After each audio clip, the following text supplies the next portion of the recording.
Eu estava caminhando por aquela mesma rua pela 100ª vez. Novembro tinha chegado com seu frio cortante, daqueles que entra pelos ossos, e a cidade parecia mais cinza do que o normal. Sabe quando você faz o mesmo caminho todos os dias e começa a reconhecer as pessoas? Os rostos vão se tornando familiares, mesmo sem nunca ter trocado uma palavra. Tinha aquele senhor que sempre lia jornal no mesmo banco, a moça que corria com seu cachorro todas as manhãs, e tinha o Michael. Bem, não é esse o nome real dele, mas vamos chamá-lo assim. Michael ficava sempre naquele mesmo canto, próximo à estação de metrô. Por meses trocávamos apenas acenos de cabeça, um reconhecimento silencioso de que existíamos no mesmo espaço. Mas naquela noite, algo foi diferente. Não sei explicar exatamente o que me fez parar. Não tinha planejado fazer vídeo nenhum, não tinha roteiro, não tinha nada preparado. Foi só intuição. Aquele tipo de sensação que você não consegue ignorar, sabe? Como se uma voz dentro de você dissesse: para, conversa com ele. Então parei. Oi, como você está? Foi tudo que consegui dizer no começo. Michael levantou os olhos e ali começou algo que eu jamais imaginaria. Ele não apenas respondeu, ele falou com uma clareza, uma articulação que me pegou completamente desprevenido. Não era a conversa fragmentada que eu, vergonhosamente, esperava. Era alguém observador, inteligente, com opiniões formadas sobre tudo. Começamos falando sobre a cidade, as mudanças recentes, a gentrificação que estava expulsando os pequenos comércios. Michael tinha percepções aguçadas sobre cada transformação urbana, como se fosse um cronista invisível da metrópole. Viu aquele prédio novo ali? Ele apontou para uma torre espelhada que refletia as luzes da cidade. Apartamentos de 20 milhões cada um. Engraçado como construíram isso bem onde ficava o abrigo comunitário, não acha? Ri sem graça, sem saber bem o que dizer. Mas então ele continuou, e foi ali que a conversa tomou um rumo que eu nunca esperaria. Eu vejo eles, sabe? Os donos desses apartamentos, os bilionários que todo mundo idolatra. Havia algo diferente no tom dele agora. Não era raiva, era quase compaixão, misturada com ironia. Espera, o quê? Como assim ele via os bilionários? Você seria surpreso com o quanto a gente que vive na rua observa. Michael disse, como se lesse minha confusão. A gente é invisível, então as pessoas agem como se a gente não existisse. Mas a gente vê tudo, tudo mesmo. Meu coração acelerou. Aquilo estava ficando interessante. Tem um cara super famoso no mundo da tecnologia que mora naquele prédio ali. Ele apontou discretamente. Você o veria nas capas de revista, sorrindo, falando sobre mudar o mundo. Mas eu vejo ele toda manhã às 5h30, saindo para correr com 3 seguranças. 3. E ele olha para os lados o tempo todo, como se alguém fosse atacá-lo a qualquer momento. Fiquei em silêncio, processando. Teve uma vez que ele deixou cair uma nota de $100. Eu avisei, corri atrás dele para devolver. Sabe o que ele fez? Quase teve um ataque. Gritou para os seguranças. Levou uns bons 5 minutos até ele perceber que eu só estava tentando devolver o dinheiro dele. Michael deu uma risada amarga, pegou o dinheiro sem nem olhar na minha cara e saiu apressado.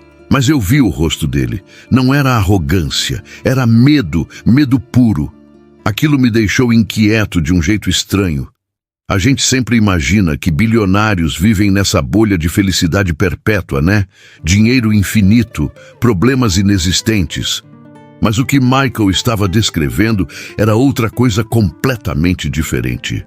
Tem uma mulher também, herdeira de não sei quantos bilhões. Ele continuou, animado agora, como se estivesse aliviado de finalmente poder contar essas histórias. Ela contratou alguém para passear com o cachorro dela. Não porque está ocupada, mas porque tem medo de ser reconhecida na rua. Mesmo aqui, nesse bairro caríssimo, ela tem medo de ser vista. Por que você acha que isso acontece? Perguntei genuinamente curioso. Michael pausou, pensando cuidadosamente antes de responder. Aquela pausa me disse que ele tinha refletido muito sobre isso. Olha, eu tenho uma teoria, ele começou, e percebi que estava prestes a ouvir algo profundo. A riqueza extrema, ela não liberta as pessoas, ela as aprisiona de um jeito diferente. É tipo uma gaiola dourada, sabe? Uma gaiola dourada. A expressão ecoou na minha mente. Pensa comigo, quando você tem tanto dinheiro assim, você nunca sabe se as pessoas gostam de você ou do seu dinheiro. Nunca sabe se aquele amigo é real ou tá só de olho na herança. Nunca sabe se aquela pessoa na rua quer te cumprimentar ou te sequestrar. Então você constrói muros, contrata seguranças, evita contato humano real. Eu estava completamente absorto. Ali estava um homem que a sociedade tinha descartado, invisibilizado, e ele estava me dando uma aula sobre psicologia da riqueza extrema que eu nunca tinha ouvido em lugar nenhum. E sabe o que é mais louco? Michael se inclinou para a frente, e naquele momento senti que ele estava prestes a revelar algo ainda mais impactante. O mais louco é que eu entendo eles, Michael disse, e aquilo me pegou totalmente desprevenido. Como assim ele entendia bilionários? Um homem vivendo nas ruas, sem um teto, sem as necessidades básicas garantidas, dizendo que entendia pessoas com mais dinheiro do que ele poderia gastar em 1000 vidas. Eu sei o que você está pensando. Ele sorriu, daquele jeito de quem está acostumado a ver a incredulidade nas pessoas. Como eu posso entender eles, né? Mas é simples. Solidão é solidão. Não importa se você está numa mansão ou numa calçada. Aquilo me acertou como um soco no estômago. Deixa eu te contar uma coisa que vi. Michael se acomodou melhor, como se estivesse prestes a narrar uma história importante. Tem uns 2 anos, eu estava ali perto daquela galeria de arte chique. Tinha uma inauguração, sabe? Aquelas festas cheias de gente importante, champanhe caro, aquela coisa toda. Assenti, imaginando a cena. Eu estava só observando de longe, nada demais. Aí saiu um cara, super bem vestido, terno que provavelmente custava mais que um carro. Ele acendeu um cigarro e ficou ali, parado, sozinho. Depois de uns minutos, ele começou a chorar. Silenciosamente, mas chorando. Sério? Não consegui esconder minha surpresa. Juro, eu não ia fazer nada, não era da minha conta. Mas aí ele me viu. Nossos olhos se encontraram e por um segundo pensei que ele ia me mandar embora ou chamar segurança. Mas não, ele só me olhou como se estivesse vendo outro ser humano pela primeira vez em muito tempo. Michael fez uma pausa, como se ainda estivesse processando aquele momento. Ele veio até mim, sentou no chão do meu lado com aquele terno caríssimo. E sabe o que ele disse? Deve ser bom não ter que fingir o tempo todo. Só isso. Ficamos ali em silêncio por uns 10 minutos. Então, ele se levantou, me deu $500 e voltou para a festa. Antes de entrar, ele ajeitou o rosto, colocou aquele sorriso de revista e pronto. A máscara estava de volta. Fiquei em silêncio, deixando aquela história afundar.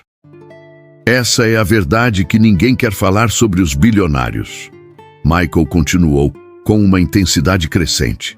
Eles estão tão presos quanto qualquer um, presos em expectativas, em imagens públicas, em paranoia constante. Cada interação é calculada, cada amizade é suspeita, cada gesto público é estratégico. Mas eles escolheram isso, não? Argumentei, ainda processando. Quer dizer, eles têm o dinheiro, podem mudar quando quiserem. Podem? Michael me desafiou. Você realmente acha que é tão simples? Tenta imaginar.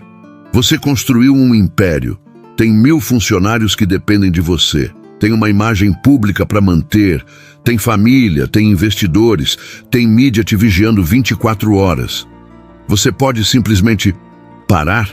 Ser normal? Confiar nas pessoas de novo? Ele tinha um ponto perturbador. Eu vejo esses caras tendo ataques de pânico nas esquinas antes de entrar em eventos. Vejo eles brigando ao telefone com familiares sobre dinheiro. Vejo eles sentados sozinhos em carros de $1 milhão com aquela expressão vazia. E sabe o que eu vejo em comum entre eles e eu? O quê? A gente é invisível do mesmo jeito. Eu sou invisível porque a sociedade decidiu que pessoas como eu não importam. Eles são invisíveis porque ninguém vê eles como pessoas reais.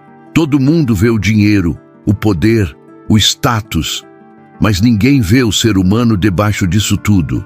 Aquilo estava mexendo comigo de um jeito profundo. Eu tinha vindo com ideias preconcebidas sobre ricos e pobres, sobre quem merece empatia e quem não merece. E ali estava Michael, demolindo tudo isso com observações simples, mas devastadoramente verdadeiras. Teve uma executiva que eu costumava ver sempre. Ele continuou. Ela parava para falar comigo. De verdade, sabe? Não era dó, não era caridade performática. Ela sentava e conversava. Me contou que tinha tudo o que sempre quis. Empresa multimilionária, casa dos sonhos, reconhecimento internacional. E disse que nunca se sentiu tão sozinha na vida. O que aconteceu com ela? Um dia ela parou de aparecer. Meses depois, vi numa revista que ela tinha largado tudo. Doou metade da fortuna e foi viver numa cidade pequena no interior. As manchetes falavam como se ela tivesse enlouquecido, mas eu entendi perfeitamente. Ela não enlouqueceu. Ela só quis voltar a ser visível, a ser humana. Michael olhou para o céu noturno e eu fiz o mesmo. As estrelas estavam escondidas pela poluição luminosa da cidade. Aqui nas ruas, a gente não tem nada, zero. Mas sabe o que a gente tem que eles não têm? A gente não precisa fingir. Quando alguém fala com a gente, mesmo que seja raro, a gente sabe que não é pelo nosso dinheiro. Quando alguém sorri pra gente, sabemos que é genuíno. Isso tem um valor que dinheiro nenhum compra. Mas você não preferiria ter o dinheiro deles, mesmo com todos esses problemas? Tive que perguntar. Michael pensou por um longo momento. Claro que eu queria ter condições básicas de vida. Uma casa, comida garantida, saúde. Mas se você está me perguntando se eu trocaria de lugar com aquele cara do terno chorando na inauguração? Não sei, cara. Honestamente, não sei. Porque pelo menos eu sei quem eu sou. Eu não tenho que manter uma persona 24 horas por dia. Eu não tenho que desconfiar de todo mundo que se aproxima de mim. Ele olhou diretamente nos meus olhos. A verdadeira prisão não é não ter dinheiro. A verdadeira prisão é ter tanto dinheiro que você perde a capacidade de confiar, de se conectar, de ser vulnerável. É ter tanto que você não consegue mais distinguir o real do falso nas suas relações. Naquele momento, algo dentro de mim mudou fundamentalmente. E o que Michael disse em seguida seria ainda mais impactante. Deixa eu te mostrar algo. Michael se levantou e começou a caminhar. Eu o segui sem saber para onde estávamos indo. Chegamos a uma praça pequena, daquelas que existem em bairros ricos, mas que ninguém usa porque todo mundo tem jardins privados gigantes. Ele sentou num banco e apontou para o prédio em frente. Aquele cara ali, 8º andar, 3 janelas da esquerda, ele é CEO de uma empresa de tecnologia. Patrimônio líquido de uns 4 bilhões. Toda noite, à 1 da manhã, ele fica na janela olhando para a rua. Toda noite. Como você sabe? Porque eu estou aqui. Toda noite também. Michael riu, mas era uma risada triste. A gente é tipo vizinhos noturnos. Ele provavelmente nem sabe que eu existo. Mas a gente compartilha essa insônia, esse olhar para a cidade dormindo. Olhei para a janela que ele indicou. Estava escura agora. Uma vez ele desceu, 3 da manhã, sozinho, sem seguranças, o que é raríssimo. Sentou nesse banco aqui e ficou chorando. Eu estava ali, atrás daquela árvore. Ele ficou ali por 1 hora, simplesmente soluçando. Então recebeu uma ligação, limpou o rosto e em segundos virou outra pessoa. Sim, Vamos fechar o acordo pela manhã, ele dizia com aquela voz firme de executivo. Desligou e o sorriso desapareceu instantaneamente. Voltou para o prédio como um zumbi. Por que você acha que ele estava chorando? Não sei, mas posso adivinhar. Pressão, talvez. Solidão, certamente. Medo de que tudo desmorone. De que descubram que ele é humano, vulnerável, que não tem todas as respostas. Esse é o segredo sujo dos bilionários, cara. Eles são tão perdidos quanto todo mundo.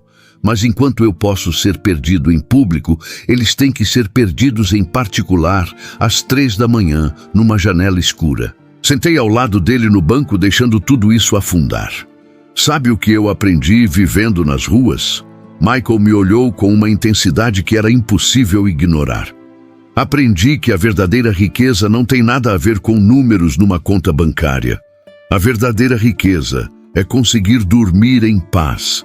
É poder confiar em alguém completamente. É poder chorar na frente de outro ser humano sem medo de que isso seja usado contra você. Mas dinheiro facilita tudo isso, não?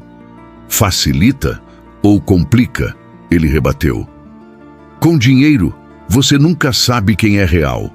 Você está sempre se perguntando: essa pessoa gosta de mim ou do meu dinheiro? Esse amigo é genuíno ou está esperando que eu invista no negócio dele? Essa mulher me ama ou ama meu estilo de vida? Michael gesticulou amplamente. Nas ruas, quando alguém compartilha comida comigo, eu sei que é genuíno. Porque que motivo escondido essa pessoa teria? Eu não tenho nada para oferecer além de companhia. Então, quando acontece, é real, puro, humano. Mas você preferiria continuar nas ruas do que ser bilionário? Insisti, ainda tentando processar. Você não está entendendo, ele disse pacientemente. Não é sobre preferir uma coisa ou outra. É sobre entender que ambos os extremos são prisões diferentes. O ideal seria ter o suficiente: teto, comida, saúde, mas sem o excesso que corrompe as relações humanas. Ele se virou completamente para mim. Olha ao redor desta cidade. Metade das pessoas está lutando para sobreviver. A outra metade está lutando para provar que merece o que tem. Todo mundo está preso em algum tipo de performance. Os pobres performam gratidão constante para conseguir ajuda. A classe média performa sucesso para não parecer que está fracassando. E os ricos performam felicidade para justificar sua riqueza. E qual a solução? Não sei se existe uma solução sistêmica, mas individualmente, pare de performar. Seja real com as pessoas. Veja os outros como humanos, não como categorias. Aquele bilionário na janela, ele precisa de alguém com quem possa ser vulnerável, tanto quanto eu preciso de um teto. Michael se levantou, sinalizando que nossa conversa estava chegando ao fim. A diferença é que a solução para o meu problema é mais óbvia. Eu preciso de recursos materiais. A solução para o problema dele é mais complexa. Ele precisa desaprender tudo que a riqueza lhe ensinou sobre confiar nas pessoas.